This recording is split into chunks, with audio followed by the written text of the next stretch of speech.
3 मौतों के बाद शहर ने मान लिया कि यह सिर्फ संयोग नहीं है, लेकिन शहर कभी सच को सीधे स्वीकार नहीं करता। वह पहले उसे अफवाह कहता है, फिर डर और अंत में चुप्पी। काव्या की मौत के बाद भी यही हुआ।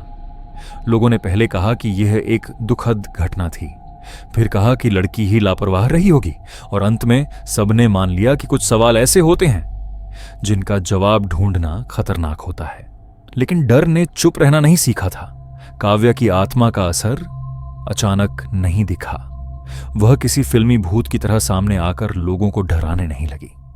उसका असर धीरे धीरे बढ़ा, ठीक वैसे ही जैसे किसी बीमारी के लक्षण पहले हल्के होते हैं और फिर पूरे शरीर पर फैल जाते हैं। जिन लोगों का उस रात से कोई लेना देना नहीं था, उन्हें कुछ नहीं हुआ, लेकिन जिनके हाथ उस अपराध से सने थे, उनकी जिंदगी में छोटी छोटी दरारें पड़ने लगीं। सबसे पहले नींद प्रभावित हुई।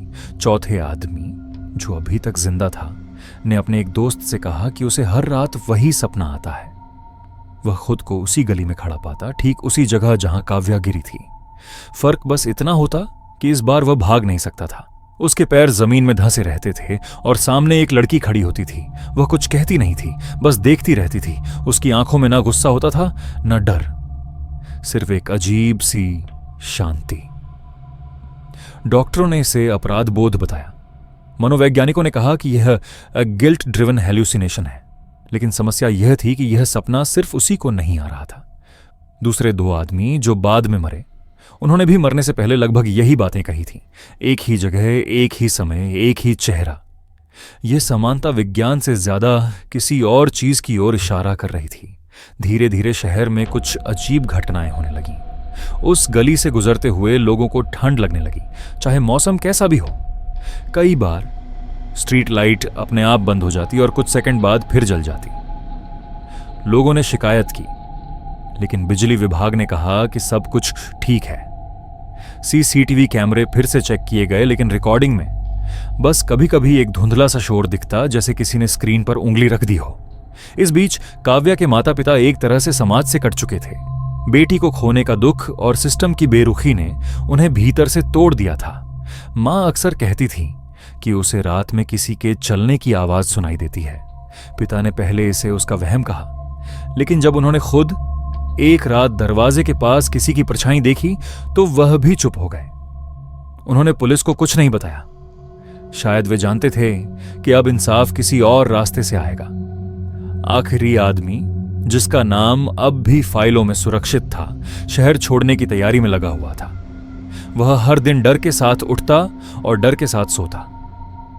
उसे लगने लगा था कि लोग उसे घूर रहे हैं, जबकि कोई उसे पहचानता भी नहीं था। उसके फोन पर अजीब अजीब कॉल आने लगे। कॉल उठाने पर दूसरी तरफ कोई आवाज नहीं होती थी, बस हल्की सी सांस सुनाई देती थी। उसने नंबर ब्लॉक किए, फोन बदला, लेकिन सांसें नहीं बदली। एक रात उसने हिम्मत करके उस गली में दोबारा जाने का फैसला किया। शायद वह खुद को साबित करना चाहता था कि यह सब उसके दिमाग का खेल है। गली वैसी ही थी जैसी हमेशा रहती थी, न कोई परछाई, न कोई आवाज। उसने राहत की सांस ली। तभी उसने देखा कि जमीन पर कुछ लिखा हुआ है।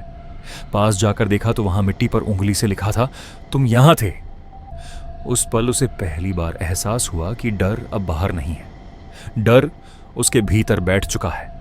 अगले कुछ दिनों में शहर में एक अजीब सा बदलाव आया। लोग देर रात बाहर निकलने से बचने लगे, लेकिन वजह सुरक्षा नहीं थी। वजह यह डर था कि कहीं वे कुछ ऐसा न देख लें जिसे भुला न सकें। कुछ लोगों ने दावा किया कि उन्होंने एक लड़की को सड़क किनारे खड़ा देखा, लेकिन पास जाने पर वहां कोई नहीं था। कुछ ने कहा कि उन्होंने किसी को रोते सुना, लेकिन आवाज का स्रोत कभी नहीं मिला। पुलिस ने इन सबको अफवाह बताया। मीडिया ने इसे मास हिस्टीरिया कहा, लेकिन मास हिस्टीरिया में एक बात समान नहीं होती। सभी लोग एक ही चेहरा नहीं देखते।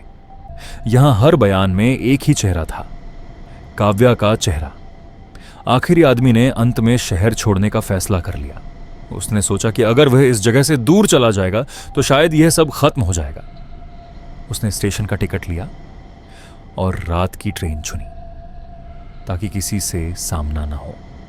प्लेटफॉर्म पर खड़े खड़े उसे बार बार लग रहा था कि कोई उसे पुकार रहा है, उसने इधर उधर देखा, लेकिन कोई परिचित चेहरा नहीं दिखा। ट्रेन आने में कुछ मिनट बाकी थे, तभी उसने प्लेटफॉर्म के दूसरे छोर पर एक लड़की को देखा। वही चेहरा, वही आंखें। इस बार वह चल नहीं रही थी, बस खड़ी थी। उसने अपनी नजरें झुका लीं और खुद से कहा कि यह सिर्फ उसका वहम है। लेकिन जब उसने फिर ऊपर देखा तो वह लड़की थोड़ी और पास थी। उसके कान के पास एक धीमी आवाज आई, तुमने सोचा था कि सब भूल जाएंगे। उस आदमी का शरीर वहीं जम गया। वह चिल्लाना चाहता था, लेकिन आवाज नहीं निकली। लोग उसके पास से गुजर रहे थे, लेकिन किसी ने कुछ नहीं देखा। उनके लिए वह बस एक और आदमी था जो ट्रेन का इंतजार कर रहा था। अगली सुबह उसकी लाश मिली। वजह स्पष्ट नहीं थी। डॉक्टरों ने कहा कि दिल ने काम करना बंद कर दिया। पुलिस ने फाइल बंद कर दी, लेकिन इस बार शहर चुप नहीं रहा। लोग आपस में फुसफुसाने लगे। अब यह सवाल उठने लगा कि क्या सच में यह सब सिर्फ संयोग था। काव्या के केस की फाइल दोबारा खोली गई, लेकिन अब आरोपी कोई नहीं था। सब मर चुके थे। कागजों में लिखा गया कि न्याय हो गया, लेकिन असली सवाल यह था कि क्या काव्या की आत्मा को शांति मिली। कुछ लोग कहते हैं कि उस गली में अब पहले जैसी ठंड नहीं रहती। कुछ कहते हैं कि उन्होंने कई हफ्तों से किसी परछाई को नहीं दे।